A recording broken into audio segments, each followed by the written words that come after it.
And so this is how we've got the standards.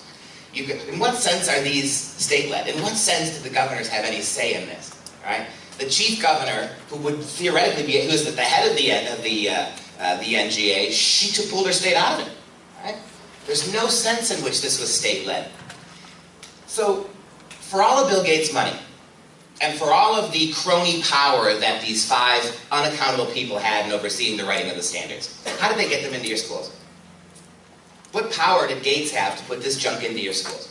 What power does David? Well, money's certainly is helpful, but you guys in particular know this, right? You've been watching government for the last 30 years, particularly at the federal level. You know we have a federal government that doesn't let you do what it does. It's very jealous. In fact, for the last 30 years, our federal government has been much more concerned about letting you do less so it can do more. Do you honestly think the Department of Education at the federal level would have let these people who are unaccountable, who have very little... What is Bill Gates' educational background? Do you honestly think the federal government would have allowed this into your schools if they didn't want it? Do you honestly think some rogue billionaire could have bought his way into the schools this way if the federal government wasn't supportive of that? Ask yourself this. How did it happen? You've all heard of Race to the Top, right? What is Race to the Top? Well, that was a federal program back in 2009, 2010, 2011. It's ongoing. The President of the United States, way back before Common Core was even written, now I want to emphasize that, they created Race to the Top back when they were stimulating things. You remember? They were stimulating banks and car companies, pretty much everything except the economy. Even all that money. And so what they wanted to do was they wanted to stimulate education as well. So what they did is they set aside $6 billion initially, and it's much higher now, of federal money, your money, and they doled it out to state education departments. And there were no stipulations. Here, you want to apply in various years for Race to the Top money, apply for grants, and even if you didn't, some states didn't get grants. Even if you didn't get an initial Race to the Top grant, simply by accepting Common Core, you were allowed to sign a Race to the Top contract, and money came in all over the place to your state. All right? To give you an example, back in 2009, again, before the standards were really written, the state of New York received $700 million from the federal government just for signing up for Race to the Top. And do you know what the only real proviso in Race to the Top was for the states that took it? And we're talking 46 states. Any state that took any Race to the Top money was obligated to accept the Common Core when it was finally written.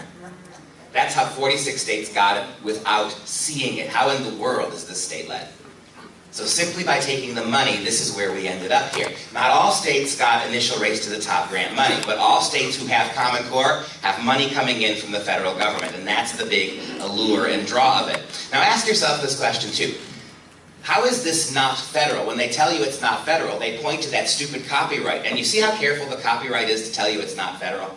It's just us. These two that should bother us, right? That 2 lobbyist groups own the whole thing. Because you can't affect. How do you get a hold of them? Who you vote out of office? How are you going to get David Coleman on the line to tell him what you think? Where's the representative government in all of this, given that public education is public? It's ours, it's not theirs. But ask yourself the question I always ask. Do you think the people who support Common Core would continue to do it if the standards were exactly the same? But if instead of the Bill and Melinda Gates people, what if it was the Koch brothers who put up $1 billion? And what if instead of 2 left-leaning lobbyist groups, you had 2 right-leaning ones? And what if instead of a very liberal president, you had a very conservative one, who basically put up about $6 billion of American taxpayer money to bribe a bunch of states to take curriculum standards that they had never seen? Do you think the people who support it now would support it? I don't. I would still be as opposed to it as I am now, if it was coming from the right. The only silver lining of Common Core, if it had happened that way, can you imagine Harry Reid in the Senate if the Koch brothers did it? His head would explode all over the Senate floor, wouldn't it? And yet, you see what I mean about Banana Republic stuff, and you see what I mean too. This is federal. There's nothing in Common Core that would have allowed it to put itself in your schools. Over 40 states took it precisely because of the federal program Race to the Top. And it is the federal government's program, Race to the Top, Arne Duncan and Barack Obama, it is their program that requires states who took money to take the standards. That's the obligation. And that's where we sit today. That's a big myth, that these are state-led. And you think about the way this was done. This is, say what you will about the Affordable Care Act. Say what you will about health care. It had its hearing in the House and the Senate. It went to the Supreme Court. This is equally, I think this is more transformational than that. And it's never had any of those things.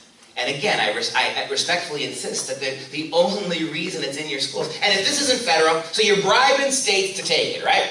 Here's a big wad of money, and all you have to do is accept something you haven't seen. Now you're bribing states who want to get out. How about, is it Lee County? Oh man, the country was just weeping for you, Florida, when you had a school board that the first one in Florida that tried to pull out. And then they got to that one woman, didn't they? And what was the big concern why she recanted her vote at the 11th hour? We're going to lose out on a lot of federal money. So the federal government now that has nothing to do with this, who bribed states like Florida to take it, is now telling states like Florida and states that want to back out like Indiana or Oklahoma, well, you can, but if you back out, we're going to withhold your entire federal education budget. This has nothing to do with the federal government, but you bribe states to take it and you're blackmailing states to try to get out of it. Do you know that about 6 months ago, Arne Duncan, the Secretary of Education, began sending federal agents into various schools across the country just to be sure that those schools and school districts were implementing Common Core the way the federal government thought it ought to be implemented. You've got, and this is easy, you got to check that out online. Arne Duncan is sending federal agents into schools across this country to make sure they're putting this in exactly the way the federal government wants it. But your benighted politicians and benighted school officials who support this, they're going to tell you we have state and local control. It's not federal. One thing I like to do, particularly for an audience like this, it's useful. We live in a strange world, and you're one of the audiences that I speak to that really understands this. If you amass a bunch of facts on a subject, but you happen to be a conservative or a Christian or a Republican, suddenly your facts don't make any sense because you are a tinfoil hat-wearing right-winger. So you are immediately dismissed, and I confess to being all of those things, a Christian, a conservative, and by definition, a tinfoil hat-wearing nut job, because that's what we all are, right? That's how they treat us. So what I like to do during this talk is to take about 25 minutes and show you all the right-wing lunatics who support Common Core, who oppose it. That's the only thing they have. And all the talks that I've given, that's all they come back with. They never engage with the data, they never answer. When you try to talk to your schools about how we got Common Core, look, they're going to tell you. It doesn't matter, they're just standards. Let's talk about the standards. As if it's somehow, who's paying for it doesn't matter. As if somehow the ideological motivation, or legally or illegally how they got it, doesn't matter. Your schools will not discuss any of this. Your politicians who support Common Core will not discuss all this stuff. They're just standards, let's talk about the standards. Okay, so what I do is, I start by demonstrating that Common Core is anything but a right-wing, only and merely a right-wing concern. So let's look at some of the right-wingers. Let's start with the two Department of Education lawyers in 2009 who oversaw at the legalities, the legal side of the Department of Education. Two Democrats. They both quit over this. They resigned immediately when Common Core was put in place. And they called it a federal takeover of education. Right? In imposing here they are, Ken Talbert and Robert Eitel. Here's what they said back in 2009. In imposing the Common Core standards on the states, listen to the verb there, by the two lawyers at the Department of Ed, whose job it is to make sure that the Department of Education is in legal compliance with the laws. They said, in imposing Common Core and the test on the states, the federal government is violating 3 statutes and has put America on the road to a national curriculum. That's the second thing that makes it federal. The only reason it's in your schools is because of the federal Race to the Top program, or the federal money that is supporting it. That's the only way. And the tests, all these national tests that your kids have to take, they don't report to the state, to the teachers. They report directly back to the Department of Education and the federal government. You understand, right, that whoever controls the tests controls the curriculum? Your teachers think, and you keep hearing this from some Florida teachers and school administrators, we'll be able to take Common Core and adapt it and adopt it. How in the world are you going to do that when the tests kick in? Bill, I'll show you the quote in a minute. Bill Gates himself said in 2009, when the tests align to the standards, the curriculum will follow as well. That's a feature of this, and he's right. The minute the tests kick in, your teachers, whatever they think they're going to be able to do, are going to be handcuffed. Because the only way of assessing Common Core is these stupid tests, these national tests. You know, there are schools all across the country now, including schools in Florida, who have already came out and said they will no longer offer their own midterm and final exams in the classrooms to their kids.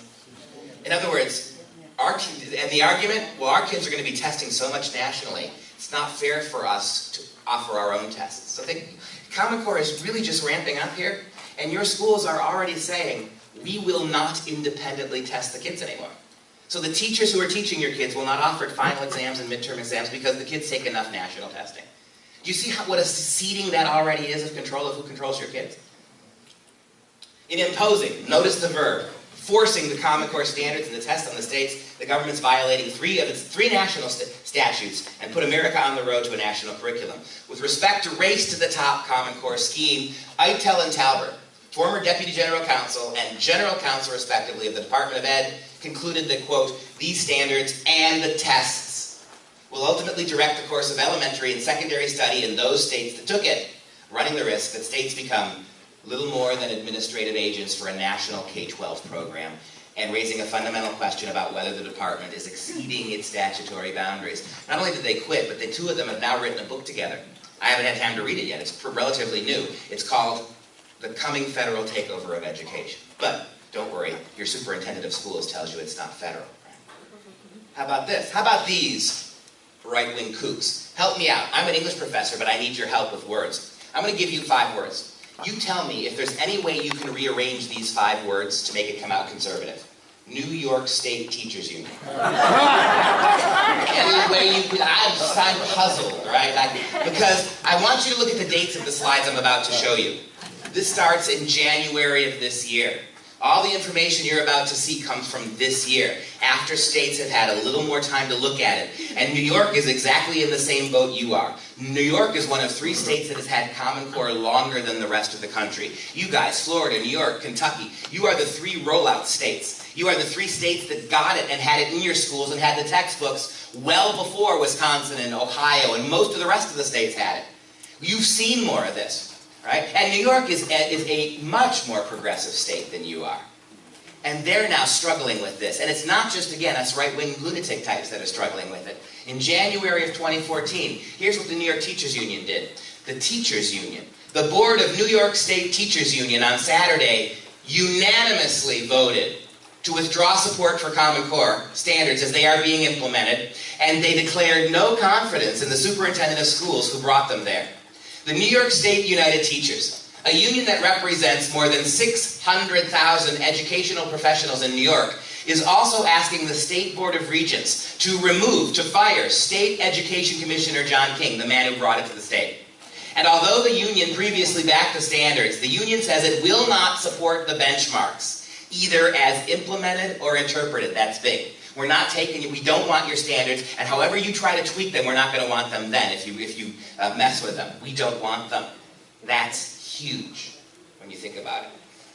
And what happened in New York that makes them so leery now? Well, the first year they got the standards, they thought they could do whatever they wanted because they had state and local control. So they taught the Common Core, but they also changed it up, and they used a lot of their other time to unteach some of the Common Core lessons. And then, lo and behold, they got their first Common Core test, prototype Common Core test. And the teachers recognized they can't teach what they want. And the second year of Common Core in New York, they had to now go to teach exactly to what was in the tests. And you understand this is a big deal, right? Teachers' unions are some of the most radically progressive things in the country, and the New York Teachers' Union is really bad. And even, you know how it is in unions, right? Rank and file teachers may be Republican or Democrat or anything in between, but to be a union boss, you don't have any right-wing credentials. How about this? That's not enough for you. How about the country's largest teachers' union? How about the NEA? The NEA is now the most powerful union in the country. Now that the UAW has been tamped down, the teachers union, the NEA, spends more money on lobbying and activism than any union in the country, and 99% of that money goes directly to liberal causes. Yep. $250 million of teacher union dues went to fight Governor Walker in the state of Wisconsin. That's what they spend their money on. Notice the date, February 2014. The nation's largest teachers union is pulling back on its once enthusiastic support for Common Core, labeling the rollout, quote, completely botched, unquote. National Education Association President Dennis Van Rokel said, quote, the standards will not succeed without a major course correction, including rewriting the standards and revising the tests with teacher input. Yeah, you heard that right. The tests that your kids are going to have to take were not written